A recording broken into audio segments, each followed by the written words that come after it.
আসসালামু আলাইকুম সবাইকে। আশা করি তোমরা সবাই অনেক অনেক ভালো আছো। আজকে আমি তোমাদের সাথে কিছু জরুরি কথা শেয়ার করব। বর্তমানে ব্রেন স্ট্রোক, হার্ট অ্যাটাক এই দুটো রোগ একদম কমন হয়ে পড়ছে। যে কোনো বয়সের মানুষই হার্ট অ্যাটাক বা ব্রেন স্ট্রোক করতেছে। তোমরা সবাই জানো যে জুনের 3 তারিখে আমার মা স্ট্রোক করেছিল। একটা ভিডিওতে আমি তোমাদেরকে শেয়ার করেছিলাম যে আমার মা ব্রেন স্ট্রোক করেছে। ঢাকার নিউরোসায়েন্স মেডিকেলে আমি আমার মাকে নিয়েছিলাম প্রায় 15 দিনের মতো। একটা মানুষ স্ট্রোক করলে কি কি সিমটম থাকে সেই বিষয়গুলো আমি কখনো দেখিনি। কোন কোন লক্ষণ দেখা দিলে বোঝা যাবে যে সেই স্ট্রোক করেছে, এই বিষয়ে আমার কোনো অভিজ্ঞতা ছিল না। যখন অসুস্থ হয়ে যায় তখন আমি কিছুই বুঝে উঠতে পারি না কেন আমার মার এমন হলো বা কিসের জন্য এমন হচ্ছে। আমার মায়ের সবসময় প্রেসার হাই থাকে সেটা আমরা জানতাম, তবে উচ্চ রক্তচাপের কারণে যে আমার মা স্ট্রোক করেছে সেই জিনিসটা আমি বুঝতে পারিনি। মা রাতের 1:30 মিনিটে ওয়াশরুমে যায়, সেখান থেকে এসেই বলতেছে যে আমার কেমন যেন লাগতেছে, আমার একদমই ভালো লাগতেছে না, আমার পুরো শরীর ব্যথা করতেছে। মাকে যখন আমি ধরে বাহির থেকে ঘরে নিয়ে আসি, ঘরে আসার পর আমার মা অনেক বমি করছে। বমির সাথে সাথে কয়েকবার প্রস্রাব করে কাপড় নষ্ট করে ফেলছেন, তাও আমি বুঝতে পারি না যে আমার মা স্ট্রোক করেছে। মায়ের এমন অস্থিরতা দেখে আমি এই জিনিসটা বুঝতে পারছি হয়তোবা আমার মায়ের প্রেশারটা অনেক বেশি বেড়ে গিয়েছে। এক পর্যায়ে বলতে গেলে পরে আমি আমার মাকে জোর করিয়ে প্রায় 1 থেকে 1.5 ঘন্টার মতো মাথায় পানি দিই। এই জিনিসটা আমি বুঝতে পারছি যে মায়ের প্রেশারটা হয়তোবা হাই হয়ে গিয়েছে, এই জন্য মা এমন করতেছে। তারপর আমি সাথে সাথে মাকে প্রেশারের ওষুধ খাইয়ে দিই। দীর্ঘক্ষণ মাথায় পানি দিয়ে প্রেশারের ওষুধ খাইয়ে যখন দেখি আমার মায়ের অস্থিরতা কমতেছে না, তারপর আমি আবার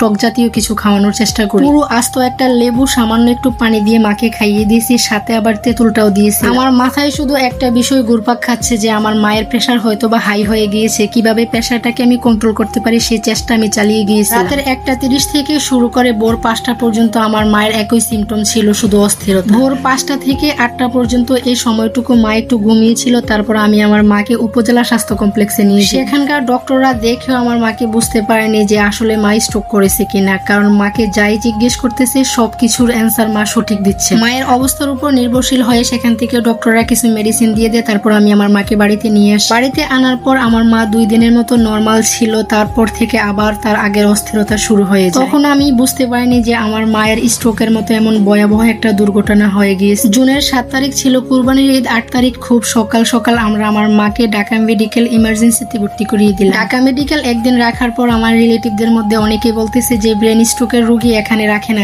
তোমরা তাকে নিউরোসায়েন্স নিয়ে যাও। তারপর 9 তারিখ দুপুরবেলা আমরা আমার মাকে নিয়ে নিউরোসায়েন্সে ভর্তি করিয়ে দিই। আল্লাহর অশেষ রহমত এবং সবার দোয়ায় আমার মা এখন আলহামদুলিল্লাহ অনেকটা সুস্থ। নিউরোসায়েন্স থাকাকালীন সিটি এনজিওগ্রাম করানোর পর ডক্টর বলতেছে যে আমার মায়ের ব্রেনে রক্তক্ষরণ হয়েছে, হয়তোবা অপারেশন লাগতে পারে। এক পর্যায়ে ডক্টর আমাদেরকে বলেছিল সার্জারি করানোর জন্য, তবে ব্রেনের সার্জারিটা আমাদের কাছে রিস্ক মনে হয়েছিল, তাই সেটা আমরা না করিয়ে নিউরোসায়েন্স 15 দিন রেখে বাড়িতে নিয়ে যাই। আল্লাহর কাছে লাখো কোটি শুকরিয়া যে আজকে 3 মাস পর আমার মা অনেকটাই সুস্থ। তোমাদের কাছে আমি একটা বিষয় শেয়ার করতে চাই যে তোমাদের আশেপাশে যদি তোমরা এমন কোনো স্ট্রোকের রোগী দেখো, তাহলে তোমরা কখনোই দেরি করবে না। সময় নিয়ে মাথায় পানি ঢালবে, টক জাতীয় কিছু খাইয়ে বা প্রেশারটা কন্ট্রোল করার চেষ্টা করবে, তারপরে সাথে সাথে তোমরা ঢাকা নিউরোসায়েন্সে নিয়ে আসবে। স্ট্রোকের রোগীদের জন্য বাংলাদেশের মধ্যে সবচেয়ে বেস্ট হসপিটাল হচ্ছে ঢাকা আগারগাঁও নিউরোসায়েন্স। মা অসুস্থ হওয়ার পর আমি এই বিষয়টা বুঝতে পারছি যে হাই প্রেশারের রোগী যদি মাত্রাতিরিক্ত বমি করে, তার সাথে যদি অনেক অস্থিরতা করে, মাথা চাপড়ায়, প্রেশার হাই হয়ে থাকে, প্রেশার একদমই কন্ট্রোল হয় না, তখনই বুঝতে হবে যে এই মানুষটা স্ট্রোক করেছে। এমত অবস্থায় একদমই দেরি না করে প্রাথমিক কিছু ট্রিটমেন্ট চালিয়ে সাথে সাথে হসপিটালে নিয়ে যাওয়া। এই বিষয়গুলো অনেকেই জানে না, আমার নিজের অভিজ্ঞতা থেকে আমি তোমাদের সাথে এই বিষয়গুলো শেয়ার করব। প্রতি মাসে আমরা এখন আমার মাকে ডক্টর দেখাচ্ছি, আলহামদুলিল্লাহ আমার মা অনেকটাই সুস্থ। মাকে ডক্টর দেখানোর জন্য